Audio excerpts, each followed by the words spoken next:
Jules St. Pierre was an avid learner. He was a student in grade 2. He lived in Lechan, a rural community in Haiti, and he drowned on his way to school on Friday, May 23rd, 2008. He drowned because he had to walk for 1.5 hours and cross a treacherous river just to get to school. No student should have to face such obstacles just to access their education. Education is something that everyone should be entitled to without a second thought. Education is a right, and everyone should be able to have access to a quality education. According to Humanium.org, there are well over 72 million children around the world who are not currently in school. Additionally, there are 759 million adults who are illiterate. That is 1 out of 10 of the people on this earth.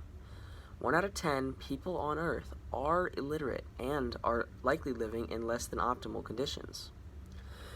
There are a lot of reasons that there are so many people who do not have access to education. In Juleson's case, his access to education was prevented by the distance to his school. The nearest school was roughly 6 miles away, and between them was a river. However, the biggest of these reasons is a lack of funding. For example, in sub-Saharan Africa, there are 32 million children who are not being educated. The people who are most affected by a lack of education are people who are living in these developing countries, who are also likely in poverty. While there is foreign and local aid present, it is not enough. In order to truly make a difference, there needs to be a lot more effort put in place by the governments of countries who have this problem. For example, the Chadian government has only increased its education funding by 8.24% since 2010, as opposed to the 19.13% increase in military spending since 2015 alone.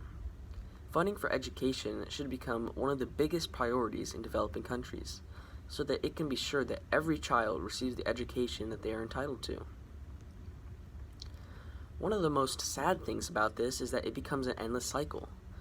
Often, parents cannot afford to send their children to school, and so the children do not receive an education and cannot get a job, and most of them will end up in poverty.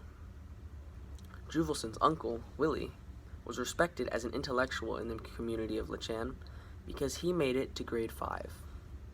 After Juleson died, the people of Lechan turned to Willie for help, as they knew that this could not continue. They relied on Willie to come up with a solution and to figure out how to have a school in their community. Willie ended up building a classroom out of plastic sheets, wooden poles, and metal roofing. In 2016, a real school was built, all as a result of Willie and Jolner, who was Juleson's father, not giving up and recognizing that their community's children needed an education. There are also things that you can do to help out those who do not have access to education. I am not saying that you need to go build a school. This problem is not just limited to developing countries.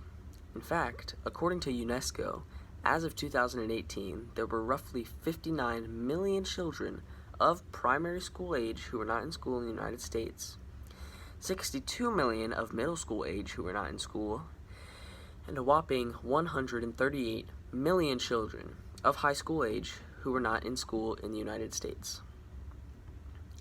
Many people do not realize the scope of the problem that is here in the United States, but it really is a huge problem.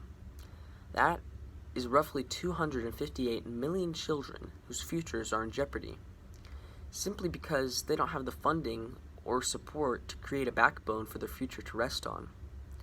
This is where you can begin to help.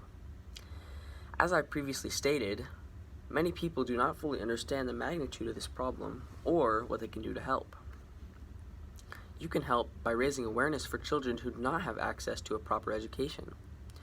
By raising awareness, people will begin to finally understand the scope of the problem and begin to support things such as better educational infrastructure, financial support for poor families, as well as more tolerance regarding education.